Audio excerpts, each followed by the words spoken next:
Isa sa mga pinaka-common na sakit sa mga bata, ang hika. Maaari nilang madalayan sa pagtanda kung hindi maaagapan. Namamaga or nagkakaroon ng inflammation yung mga daluyan ng hangin. Tulad ng dito meron tayong bronchus, tsaka yung maliliit na mga parang ugat tulad ng bronchioles. Meron pong mga bata o mga matatanda na namana po ang kondisyon na ito. So genetic po ito. Mayroong trigger sa ating paligid na dapat iwasan para hindi atakihin ng hika. Pollen mula sa mga bulaklak, so dust mites, animal dander, yung mga balahibo po yan ng mga hayop, aso or pusa, pwede ring maging trigger po ng hika. Malaki rin ang epekto ng pagbabago ng panahon sa mga taong may hika.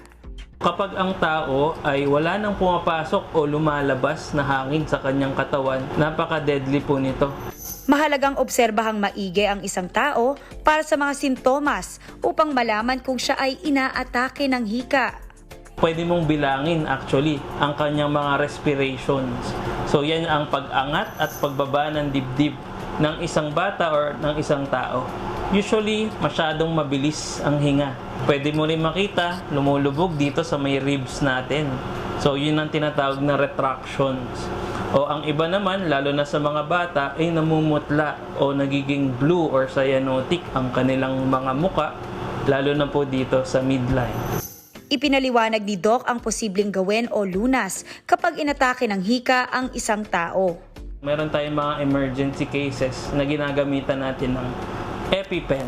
So, epinephrine pen po ang tawag dito, kung saan ini-inject po ito sa muscle ng isang tao, kung saan bigla pong bubuka ang airway nila, lalo na po kapag severe ang asthma.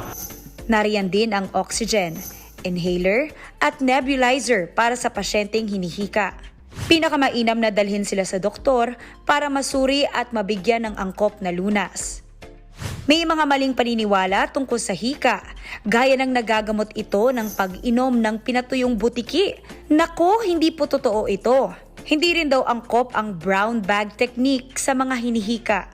Ginagamit natin ito sa kaso ng hyperventilation o kaya mga anxiety attacks. Tandaan mga kapatid, proper diet, exercise at sapat na tulog ang ilan sa mga susi sa healthy life. Mga kapatid, Maui David po. Simula ng inyong araw na may alam at may pakialam sa mga may init at umaaksyong balita sa bansa. Para maging una sa balitaan, mag-subscribe at mag-follow sa social media pages ng News 5.